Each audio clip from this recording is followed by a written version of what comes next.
Welcome to church history, our part 2 study through church history. For those of you that were here for the first part of that, we had a journey from the early church and the death of the apostles, basically all the way up to the Reformation and specifically the English Reformation. And everything that was going on in England that led to the colonial period in our country's history.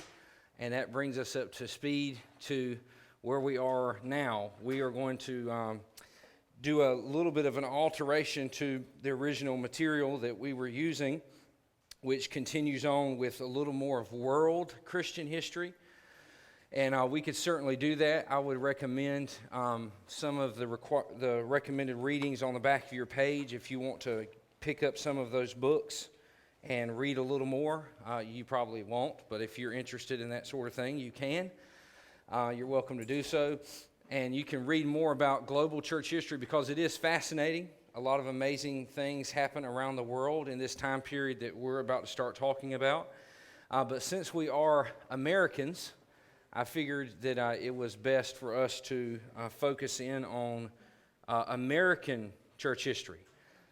So these next 6 sessions from here to Christmas, which is hard to believe is only 6 sessions, but it is. From here to Christmas, every other Wednesday night, we will be meeting and discussing American church history. And it's particularly relevant for us. And I realize that by doing that, we are chopping off whole sections of the world that I would greatly recommend to you as interesting and worthwhile. But since we live here, it's pretty important for us to understand how we got here. And a lot takes place between the English Reformation and today in the United States of America. So we're looking in this first session at Christianity in the American colonies, and specifically this event called the First Great Awakening. So before we dive into American Christianity and its roots and really how it starts in our country on this continent, I got a few preliminaries that I got to offer you first, okay? So if you could lend your attention to this, I want to kind of give you some warnings or kind of a preamble as I have been working on these sessions. I have realized as an American myself and as a Christian that sometimes those things conflict. And I want to offer just kind of some words to the wise before we jump in here. So the first thing I want to let you know is you all, as far as I know, are Americans, right? We all agree on that note, okay? And I think most of you identify also as Christians. So I want to speak to you first of all, with a little bit of a warning that what we're about to do is going to feel a little different than the first half of this journey, okay?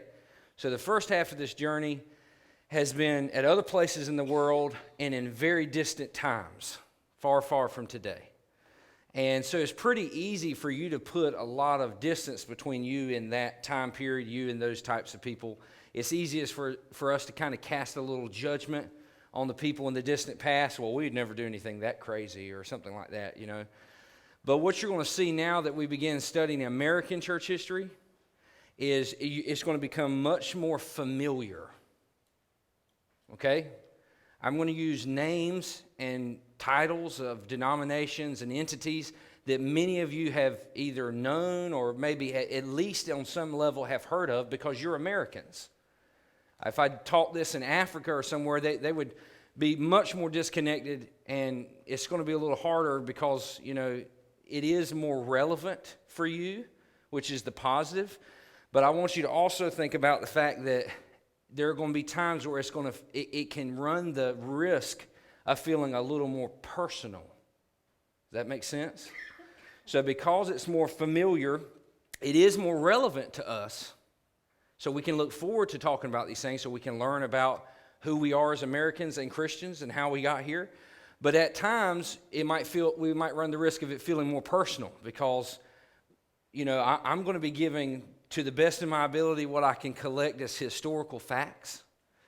But we all read history from a perspective. There's no way to be completely objective about history. And so if I say something about some denomination that your grandmother was in, I in no way mean a jab at Grandma. I'm sure she was the sweetest lady in the world.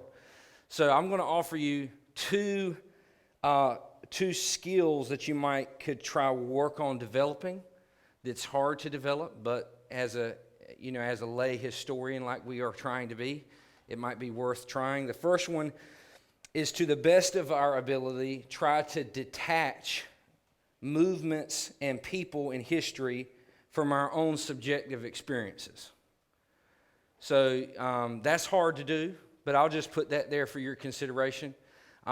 You might have had extensive experience with a movement or a denomination or an entity or a background, and you might assume that you know the end-all be-all of that entity.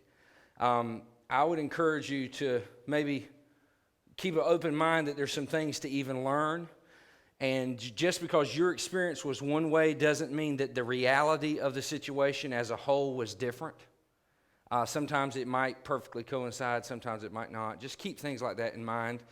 The second thing, this one's probably the hardest that has challenged me, but I would encourage you as we talk, you're going to, especially not really this week, but in future weeks, like next week, we're going to come across some pretty disappointing times in Christian history, some really encouraging times, but we're going to have dark moments, there's going to be, America has had a very unique impact on Christianity, and not always for the better. You're going to see that, and you might run the temptation to see certain people or entities or movements as all bad or all good. Well, I'm going to let you know up front, that's not how history works. If you expect to see a black and white, good, bad, you're going to hate history. Because history is made up of what? People. And people are not cut and dry, good and bad, are we? We make mistakes, we have blind spots, we have bad parts, we make courageous moves, we have giftings, and we have good parts, right? You're going to look throughout history, American church history, and see some of that. You might be disappointed at all the denominationalism that develops in America. There's like a denomination for every flavor of ice cream at Ben & Jerry's. That's probably going to be the discouraging part. But you might be really encouraged by what we're going to talk about some next week and the week after, like what's called historically the Protestant Front, which was, some social reform that Protestantism brought into place, like the abolitionist movement, the opposition against slavery. Those are some really high points. You might look at some leaders and think, wow, he's all bad or she's all bad because she did this or he did this. But it's going to be hard for us to do that because everybody doesn't fit into a box. You've got George Washington, a courageous individual who stood up against the tyranny of England and put his life on the line to lead that, but also was a slave owner. But at some point in time, decided to release his slaves. So what do you do with that? There's some good, there's some bad. Is he all bad? Is he all good? No. He's neither. He's a human. And C.S. Lewis called it chronological snobbery, where we feel like because we live in the modern age, we have the convenience of just looking back on history and saying, I wouldn't do anything that way. I do this, I do this, I do that. You don't know what you would do. And you don't know how your kids and grandkids and our generations to follow are going to judge us for things we believe and do today. So just keep all of that in mind as we dive in and try and do our best to get a somewhat of a grasp on this huge topic called American Christianity. So we always start these things, we're going to be looking at the 1700s today. We always start these things with a main point, kind of a summary, and then a few goals. Our main point for tonight is a little lengthy, but there's a lot in there. It is that the American colonies brought with them Christian beliefs, plain and simple. And the early Americans were diverse but relatively unified in a general Protestantism, okay? And the Great Awakening and the American Revolution formed a distinct American Christianity that laid the groundwork for expansion and growth. So we're really going to talk about those beginning stages of our nation and Christianity in our nation. A few goals. Number one, I want to give an overview of the religious landscape of the early colonies and what made them distinct, because there's several distinctions. Two, I want to survey this thing called the Great Awakening and its key figures, which is very important. And then number three, we're going to discuss the impact of the American Revolution and the separation of church and state on American Christianity, which is huge. And then four, we're going to try and lay the groundwork for the rise of what you could call denominationalism and American religious diversity. So 4 simple goals. Hopefully we can get to this, and I hope you can already see how this is a little more relevant to you because you've heard some of these terminology as Americans. You've heard separation of church and state in the news. So you're going to be hearing more things like that. They're going to ring bells for you, especially if you paid attention in history class in elementary school. If you remember last time, before we ended, I gave you this map. This was the map of the Reformation in Europe. Now, it's important to kind of keep this in mind because up to this point, these are the main branches of Christianity in the West. So excluding something like Greek Orthodox, which would be way over in Russia and other lands, the main thing in the West is Roman Catholicism, which after the Reformation splinters into these 3 other colors you see, which is the pink is the Reformation in England, which took the form of Anglicanism. The blue, which you see, is the Reformed or Calvinistic branch, which was led under John Calvin in Geneva, takes place in parts of Germany and parts of Switzerland, and then especially in what we know as Scotland, which is Scotch Presbyterianism. And then the yellow that you see is the Lutheran Church, right, which Luther led, which was mostly in Germany and Sweden and Denmark in those areas. So for the most part, those little red dots you see are the Protestants that stayed inside of Roman Catholic France and were heavily persecuted, but they remained there nonetheless. This is pretty much the layout of Christianity when we ended last time, right? Well, we're going to see how this for the most part, this is all either Protestant or Catholic, straightforward. And inside the Protestant branch, there's 3 main branches, very close in theology, very similar in their reformational beliefs, but have some distinctions mainly because of the lands and leaders that they took form. But this is the basic layout of how Europe looked, if you remember last time. Well, now we've migrated to where we all live, the colonies, the 13 colonies. I want to give you this map. This is a map of the diversity of the early 13 colonies around the time of 1750, okay? Now, I had to take some things out of this map because there was so much there, it was hard to even see, okay? So I've tried to simplify this. The green is Anglican, which makes sense because we were colonized mostly by the English, the British Empire. And the Church of England is the Anglican Church. And so when they came over, they brought with them their Anglicanism. And right here in North Carolina, we're the oldest colony.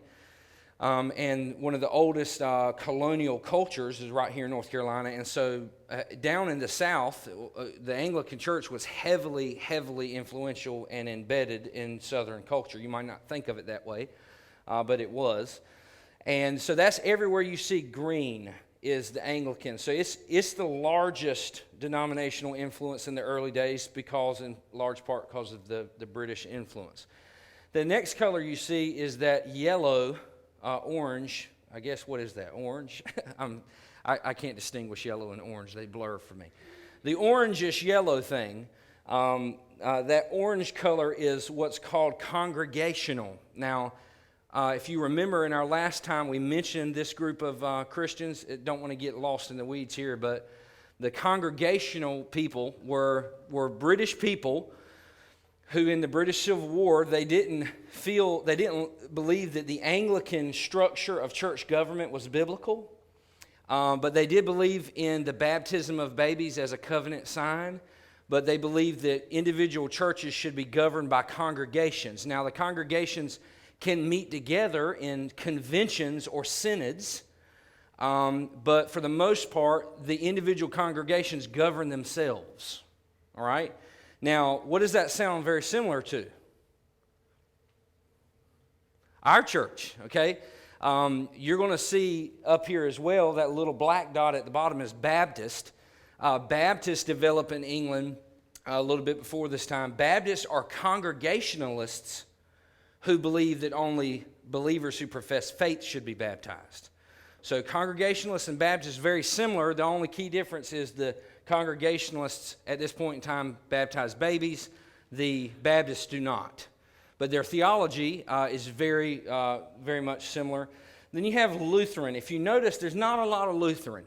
Why? That makes, if you think about it, we weren't colonized by Germany. So you didn't have a ton of Germans moving here in the early days. You did have some who used this opportunity to escape Roman Catholic persecution in Europe, and they moved to the colonies, and you do have some German Lutheran influence and German Reformed influence as well. And then that pink picture, not a ton of them either. A little more common because of some later years, they expand more, but we all know of Presbyterians.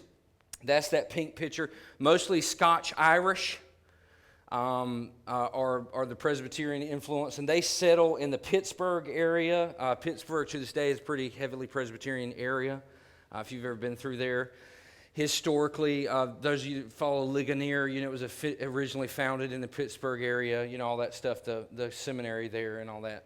That's the pink color you see. And then that black, all the black dots are Baptists, which has a lot to do with our history. Baptists come over about this time, and originally they were Congregationalists, right? But they started having an issue with this baptism of babies thing, and they weren't treated very well in the early days. So you had a guy, Roger Williams. Y'all know Robert Williams. Not him. Roger Williams. Roger Williams was one of the early American Baptist founders. He actually left the Massachusetts area, and does anybody remember the area he settled? Rhode Island. Yeah, Rhode Island is the original hub of Baptist life. Anybody know the university there? It was a Baptist university. It's an Ivy League today. Anybody? Brown was a Baptist university. And they founded that university to train ministers for the Reformed Baptist Church in the colonies. So that's those black dots. After they plant in Rhode Island, because Baptists don't need a denomination to support them, they kind of spread in random spots, okay? So you had a pretty good, one of the next earliest Baptist areas is right here in northern North Carolina. We have one of the oldest Baptist heritages around here. A guy that was trained up north came down there and kind of started those. So that's why you see them kind of scattered. And then lastly, our good old Roman Catholic friends. You see the red dots on the screen. Catholics did immigrate to America. They had a rough go, though, if you remember, because it was mostly Protestant. And everyone was like, can you just stay over there? We've had our fun. Just leave us alone. And that wasn't the, very cordial of the early Americans. But eventually, as y'all know, the middle colonies, which is where you see most of these red dots, these are the middle colonies. The middle colonies were much more diverse and open to a freedom of expression and religion.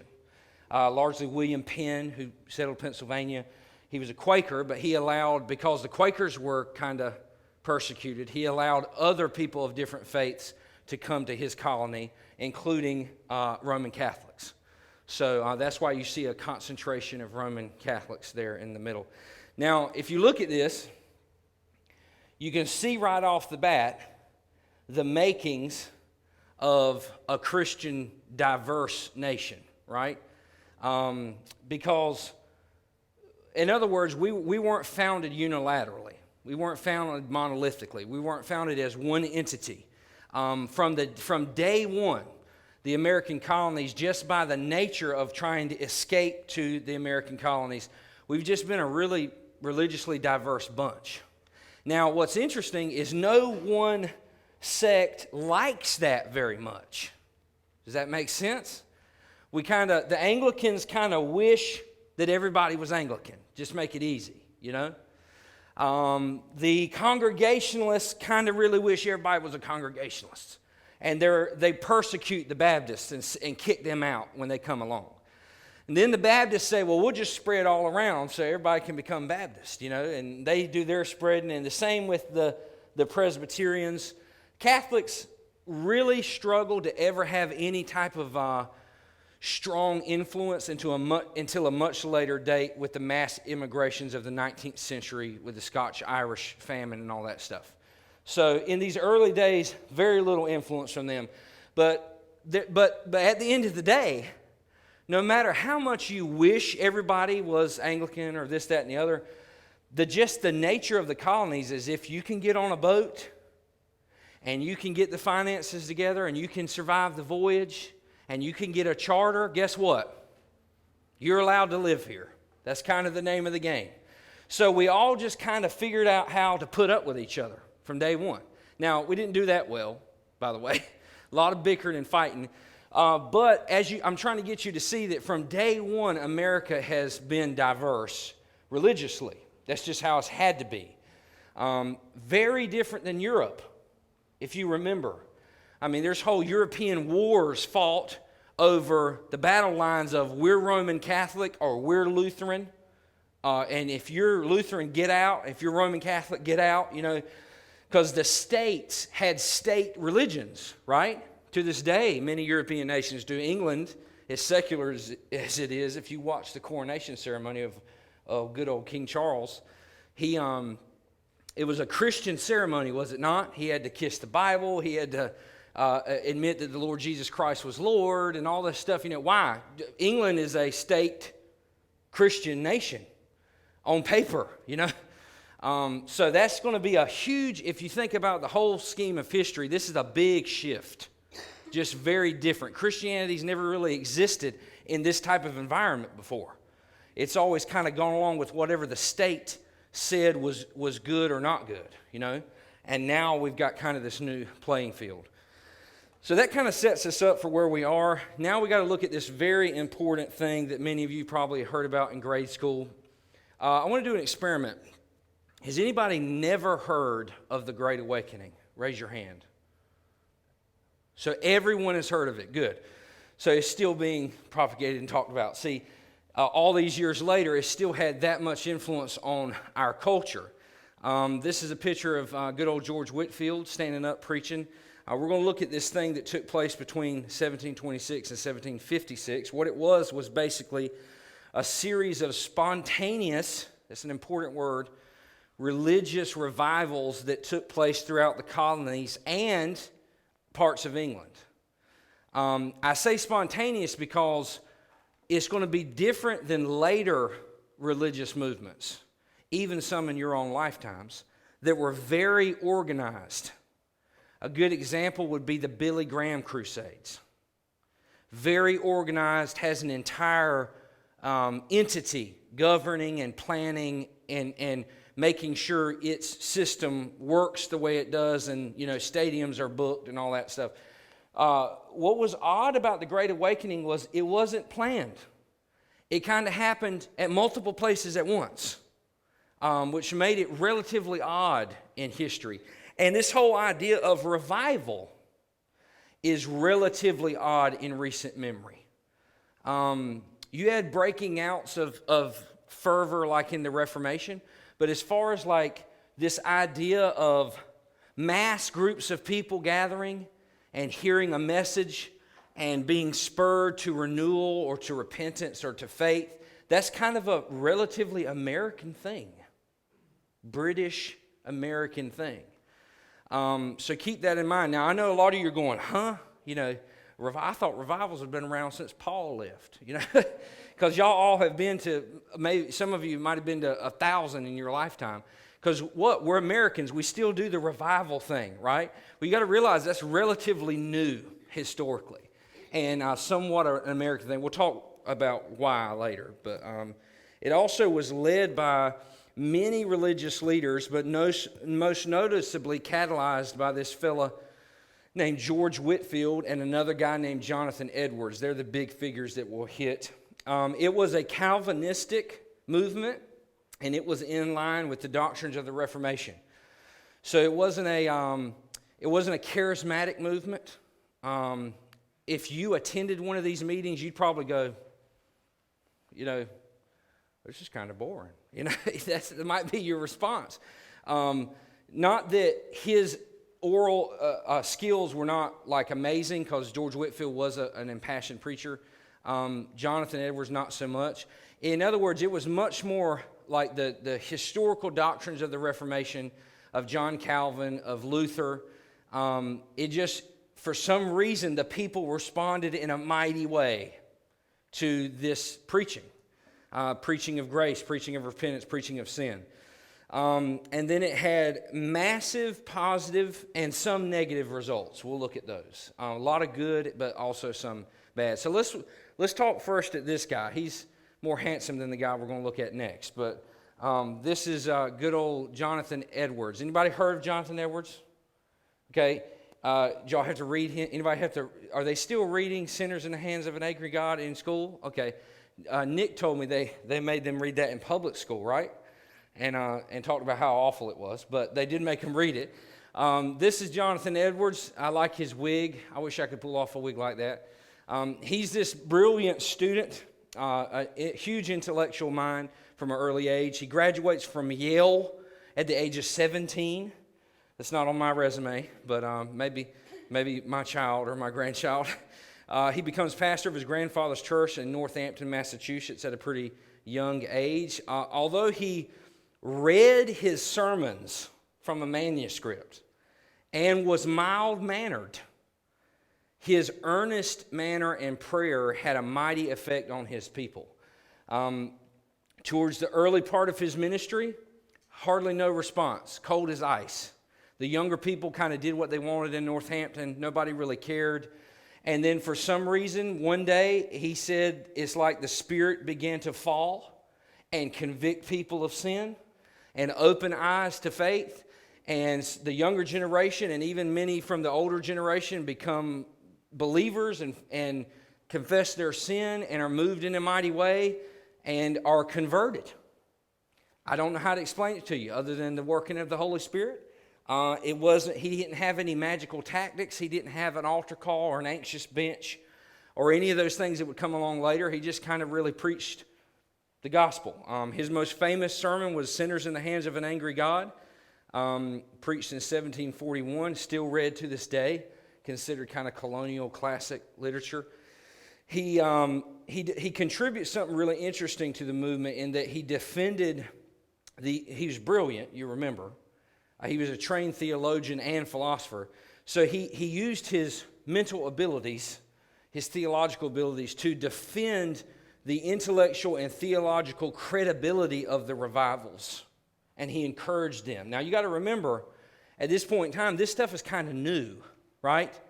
So all the old guard, born in the early 1700s or late 1600s, these are old guard, okay?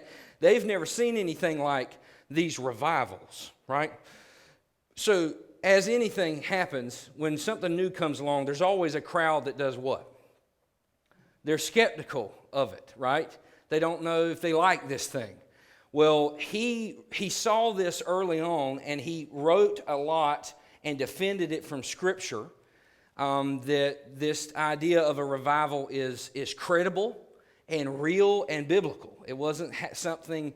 it wasn't an emotional thing that was just drummed up. It was somehow the Holy Spirit had influenced mass amounts of people all across the colonies at the same time to convert and transform their lives. So it was pretty awesome. He, sadly, due to his stance on regenerate church membership, which is what we practice, which just means you got to confess that you've had some experience of grace, that you've repented and believed in Jesus. He was actually ran out of his pulpit in 1750, the famous Jonathan Edwards. Can you imagine being that church? You know, you fired Jonathan Edwards. Here we are talking about him all these years later and reading his works. And could you imagine being the committee that fired him? Whew. Anyway, so they fired the great Jonathan Edwards, and he actually accepts a life of relative obscurity in his mission work with the Indians, and does that all the way till 1758, about 8 years. Interesting time period. He didn't have many conversions, but he just labored consistently with those people as hard as it was, and saw more fruit towards the end of his ministry. He was chosen to be the president of what you guys know as Yale University, but he died of smallpox inoculation that same year. So he's hired, he's brought there, and then before he can even start really work as president of the university, he dies of an inoculation. He didn't have smallpox, he just was stuck in the arm, and he croaked, poor fellow. I wish he could have lived on, because it would have been an interesting career. He's known for the groundbreaking works like the end to which God created the world. Anybody ever heard of the life of David Brainerd? Thank you. My missions majors would. If you were a missions major or ever read anything about mission history, that's a famous missions work, because it has inspired so many millions at this point of missionaries, Christian missionaries, all across the world down through the centuries. And it's a biography written by Jonathan Edwards about the man named David Brainerd. And David Brainerd was Jonathan Edwards' son-in-law, who was a missionary to the Indians and had no conversions, lived a miserable existence, and then died. So you were like, so why is that inspiring? Well, he served faithfully, and Brainerd kept a journal of his interactions, his prayers, his laments, and that journal is the key text behind his biography, which really shows the inward life of Brainerd, and has done nothing. God might not have used him to convert many people in his lifetime, but who knows the untold millions of people converted through his faithful service, and he never even knew it. It all happened after he died. So that's you might have read that book, The Life of David Brainerd. He also wrote Religious Affections, which many Calvinist evangelicals still read to this day. It's a fantastic book. He is considered by many to be America's greatest philosopher, theologian, and a world-renowned thinker. Across the world, you want to know a really famous American? Jonathan Edwards. He's still studied by secular people. I don't even mean by just theologians. He wrote, his works were, several of his works were philosophical, and it just showed how brilliant the man was and how sharp his abilities were with logic and stuff like that. And he's still studied and read today, and considered by most to be America's greatest contribution to philosophy. So we kind of shot the whole clip right in the beginning, since he wasn't even technically an American yet. But anyway, next up is this less handsome guy. He was cross-eyed, bless his heart. Now y'all stop, okay? I hear y'all giggling. The Lord used this cross-eyed man. He was a chubby, cross-eyed fellow, and he wasn't much to look at. He made fun of himself and all that stuff. But how the Lord used this guy named George Whitefield. He was an Englishman, born in Gloucester. Anybody been to Gloucester? I have flown over Gloucester. That's it.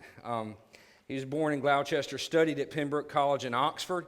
He became an ordained Anglican minister, but never took a church pulpit.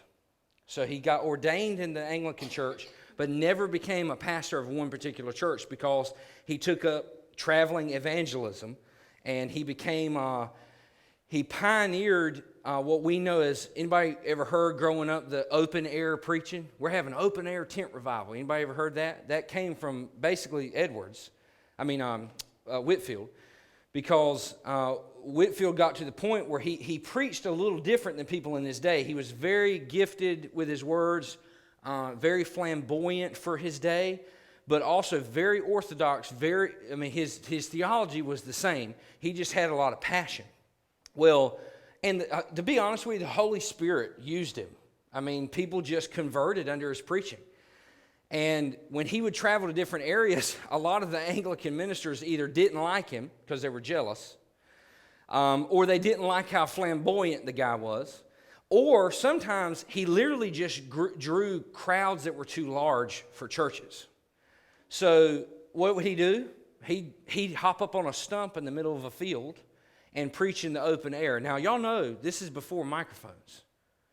And he could preach to crowds up to 50,000 people, and they could hear his voice. So he had a rumbling, carrying voice that could echo, like that people said it was amazing to how far you could hear the man's voice. And he could preach to that many people in a field, you know. It'd be hard to pull that off today with the nicest sound equipment you got. You know, you'd have to spend thousands of dollars to even do that. And he preached open air on a stump or on a barrel and preached to these large groups. It's hard to exaggerate his influence. He was introduced to two famous characters. Anybody ever heard of John and Charles Wesley? The Wesley brothers. We're going to talk more about them later, but they're responsible for what we know as Methodism. He joined their famous Holy Club, and he was an early influencer of the movement we know as Methodism. He was famous for his powers of speech and received renown and criticism, like I've already mentioned, from his unconventional tactics. And what's interesting is that he toured all 13 American colonies. And when he did that, that really catalyzed the Great Awakening, which before him was like these different revivals throughout the colonies that just happened to be happening. But when he traveled through them, it's like he knitted them together. Does that make sense? And really brought it into one thing that you know of as the Great Awakening, and a sort of national event. So many historians call this fella the first American celebrity. Now, it's funny because he is neither American nor a celebrity. But if you think about it, this is the first man that Americans, our ancestors, came out en masse to see. There's no rock bands or anything like that. There's no Woodstock. This is the OG Woodstock, okay? This is their original Woodstock. He's meeting in Boston with, they think around 50 to 60,000 people gathering. And that was like 1,000 people more than the population of Boston at the time. So we're talking about the entire city plus some county people coming to this one figure. If y'all go to New Bern, next time you're in New Bern, go to the Episcopal Church, not far from the bell tower, right there beside where Pepsi started. Y'all know where I'm talking about, that Episcopal Church with the hanging willow trees? Go there to that corner where the hanging willow trees are. In the graveyard, you'll see an outdoor chapel with pews, stone pews, and a thing. That is the imprint of the original Episcopal, actually Anglican church that stood there before the one that is there now.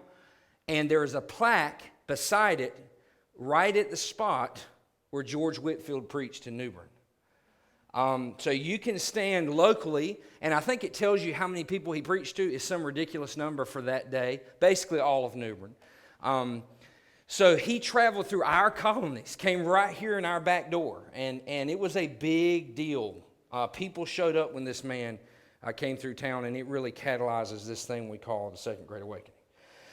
All right, we could talk more about that. Let's move on to the famous American Revolution. 1775 to 83. You all know about the American Revolution. I'm not going to give you extended. I hope you know anyways. Basically what happens is the colonies, as you know, they sought independence from this thing we know as the British Empire due to its policies of unequal taxation and representation, and these new policies actually of control designed to restrict the colonial freedom and bring them under the yoke of the British Crown. If you remember, early on, we enjoyed a lot of autonomy from England. We basically could do what we wanted. We had local assemblies. We made our own laws. All we had to do was we just had this charter from the king. Because in England, you have to remember, it's not an absolute monarchy, right? They have parliament. They all were represented just like we were. Well, the British come along and are kind of like, well, maybe we could get a little more taxes out of them, cover some of these wars we got going on. Maybe we can squeeze that udder a little more. Maybe we can use this whole royal charter thing to our advantage. So they started doing that and overstepping the local assemblies. And so eventually you can only do that so much to a populace before what happens? Revolt. And that's exactly what happened. So this led to what we know as the American Revolutionary War and the eventual victory of the colonies, forming our nation, which we stand in today, the United States of America. So this is a huge event. So here's the question. This isn't general American history, so we're not going to talk about this. The question we got to answer is, as Christians, what did this do to Christianity in America? How did this change the Christian church in America? What influences did the revolution bring? So let's look at those as we draw towards this end here. Religious results. Few opening thoughts. The first one, Anglicanism, as you can guess, is going to mostly side with the crown. And really all of the colonies, but especially the southern colonies. Virginia and North Carolina, which was just Carolina then, but Virginia and the Carolinas are largely dominated by Anglicans. So they mostly side with the crown, which makes sense because their bishops go all the way up to, the crown, because the king is the head of the church in England, remember? So their bishop answers to a bishop who answers to the archbishop who answers to the crown. So it makes sense that the Anglicans picked the crown's side. The early Methodists, which we'll talk more about, they remain neutral because if you remember, Methodism came out of Anglicanism. They're at this point, they're the same thing. So they remain kind of neutral. They don't want to get caught up in the fray. Along with Mennonites, Quakers, and Moravians, they get a bad rap as non-patriotic. There's much to be read from some Mennonites, Quakers, and Moravians. They were very patriotic. They believed in the revolution, but if you remember, all three denominations are pacifists. They will not fight. So they held to their pacifism strongly while trying to be as patriotic as possible. But a lot of people accused them of not being patriotic because they were pacifists, but they really were. But for the bulk of the revolution, the Congregationalists, the Baptists, the Presbyterians, the Lutherans, and the Roman Catholics all supported the revolution in their pulpits, schools, and colleges based on this idea of a covenant between the governed and the governor. Y'all have heard of consent of the governed. You were taught that in school. It's a big deal in our country. That's this central issue, and the Christians backed up this issue with Scripture. In the same way that there was a covenantal structure in Israel, meaning that there was a law. The king was not above the law in Israel's culture. The king had to submit to the law. The law was the regulatory thing in the land. And there was an agreement between the king, the priesthood, the people, and God in the covenant. It was a similar idea that there was a covenant, kind of a verbal, non-written covenant between us and our government. And it is that the government has to submit to the laws as well. Monarchs and legislatures cannot create and do what they want. We all are in a contractual agreement, which is, if you're my senator, you will remain my senator as long as you try and do the best things in my interest and you obey the laws. If I catch you in corruption, I vote against you as my senator. And if I get enough people on my side, we vote you out.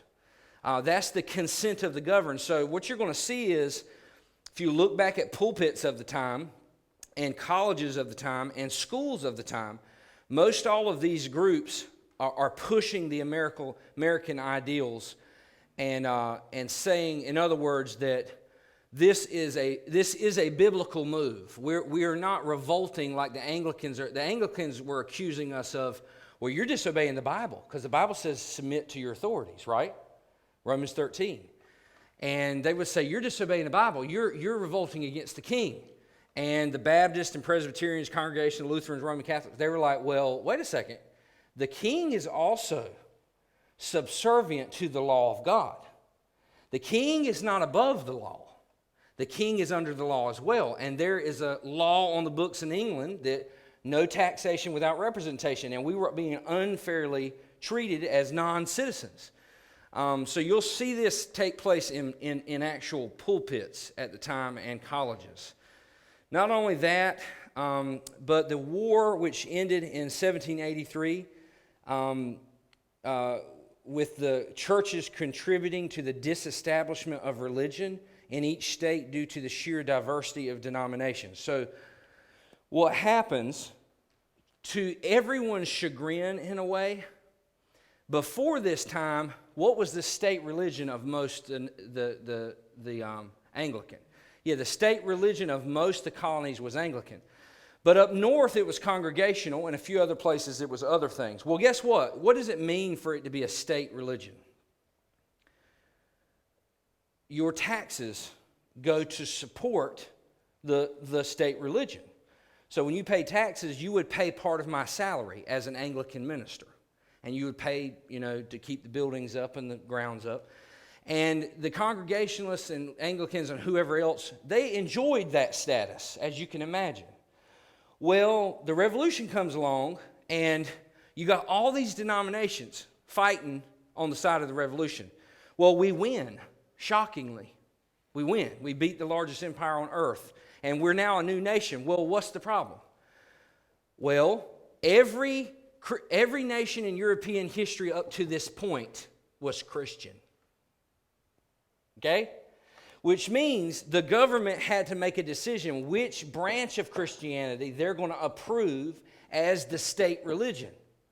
So what was the immediate question after the Revolution? Who you picking, Congress? You going to pick us, Congregation? You going to pick Baptists? You going to pick Presbyterian? You going to pick Methodists? You going to pick the Anglicans? The Anglicans were out at this point. They were bad. So instead of us all fighting over who got what and who became the state, it was pretty evident from the beginning that this ain't going to work. We're not going to be able to have one state religion. And honestly, at this point in history, everybody was a little fed up with that. We've had a lot of problems with that system. There was a lot of wars, a lot of death, a lot of anger, a lot of infighting. And the American fathers, the founding fathers, wrote heavily on this. We know it as separation of church and state. Now, our governments today, we love that. It's like an American slogan, right? We're so proud of it. Really, it was a Christian idea, largely, that the state and the church can exist in a symbiotic relationship where the state functions sort of like the conscience. The church functions sort of like the conscience of the state. But an official religion that pushes all other religions out, from the early days, Americans just weren't going to have it. We were like, no, as much as I wish my particular religion was the state religion, I would rather consent that no one be than for me to be disenfranchised. Does that make sense? This decision is further established in the First Amendment, which was an immediate need seen by the Founding Fathers. Look, we got to get this on the books, that this is enshrined. And that's what me and you know as the First Amendment, which enshrines separation of church and state, the freedom of the press, assembly, speech, and then exercise of whatever religion you deem fit. Some more entrenched denominations, you'll find this interesting. They resisted this. I know you're not shocked. Such as some Anglicans in the South. It was very late. I didn't put the date in here. But Thomas Jefferson actually had to get involved to disestablish Anglicanism from which state? Does anybody guess? Virginia. Good job, Jesse. It was entrenched deep in Virginia. You got to think about it. It's the oldest colony. It's kind of the original colony. Everyone in Virginia is Anglican at this point in time, so they're like, you better keep a... So they managed to actually keep their state church state-funded by state taxes well past the period of the Revolution, until finally Jefferson and a few others got involved and said, look, we got to shut this thing down. Also, the Congregationalists up in the north, such as, anybody know which state held out to the last? In 1833, can you imagine that long? 1833. Massachusetts state legislature supported the Congregational Church. It was the official church of Massachusetts. All the way to 1833. You know, it's kind of unheard of. You would never think your taxes would go to a local, religious institution, but it did, until finally they had to shut that down. A few other notes. The denominations right after the war began to follow the analogy of the United States government by developing their own constitutions and national organizations. How many in here have read a church constitution and bylaws? Y'all familiar with that term? You got to realize that's relatively a recent American idea. Before then, you didn't really have a constitution.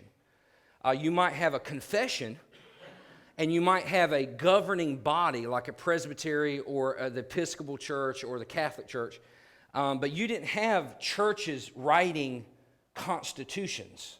Well, we had a constitution, right? So when the Founding Fathers made one, the churches are like, we shall write our own constitution.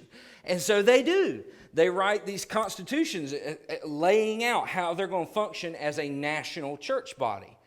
And they get organized. They elect leadership, and they lay out the structure of how they're going to work. And you see this happening throughout all these denominations. In 1784, the Methodists, which at this point John Wesley had died, and they officially split from the Anglican Church and became their own independent thing.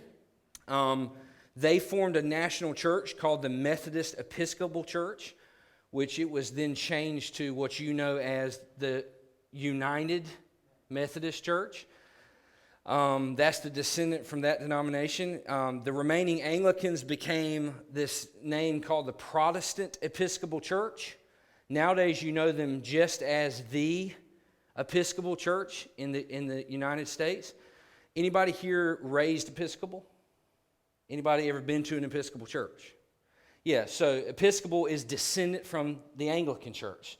They changed their name because they're now in an American country, so they're like, they don't want to be called the Anglican Church. They're like, well, change it to something else, So they call themselves the Episcopal Church. And then the Presbyterians, the Baptists, and the Reformed churches kind of all followed suit. The Presbyterians set up a United States Presbytery. The Baptists created what we know as conventions, right?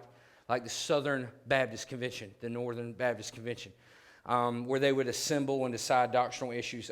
Same with the other Reformed churches, like the Congregationalist churches. They set up their own governing bodies as well. So if you can see already how American ideals of democratic Republican liberalism, which that's a term, I'm not making a political statement, that's a term, democratic Republican liberal ideals, which is basically free thought. The structure of a government that allows balance of power, but at the same time allows the free market of ideas, where the people can get involved and decide how they're governed, while still separating powers. That's the American structure, right? It really kind of a novel thing. Y'all all know this, you're Americans, you were taught this hopefully, that was called the Great American what?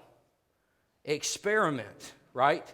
In the grand history of humanity, really, this is kind of, our founding fathers kind of had some relatively new ideas they wanted to try.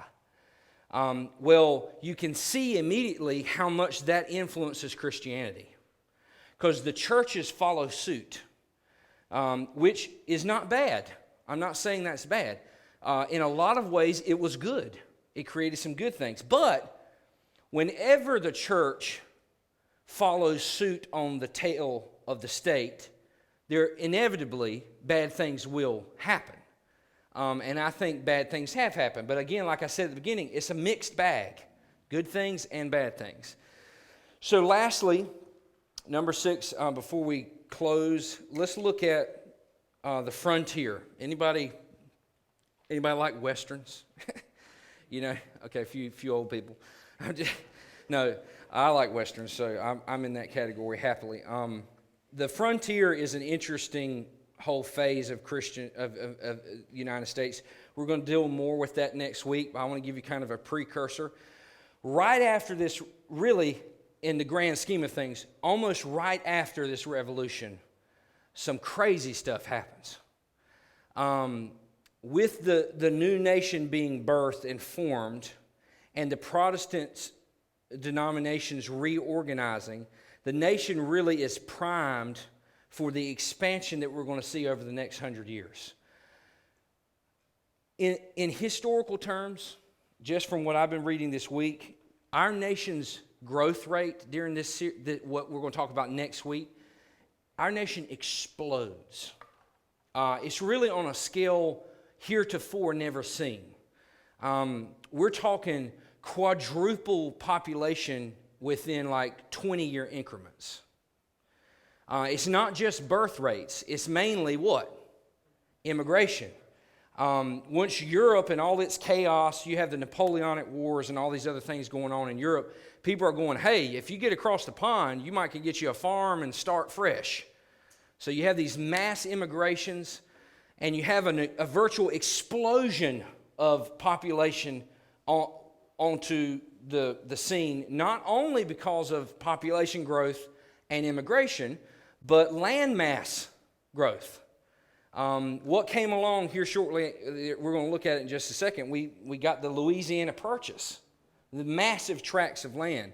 So the population explodes, immigration explodes, and the frontiers begin to open for settlement with the Louisiana Purchase. And along with this latent Protestantism, so we might all be in different denominations, but the mass majority of America is Protestant. We're not Catholic.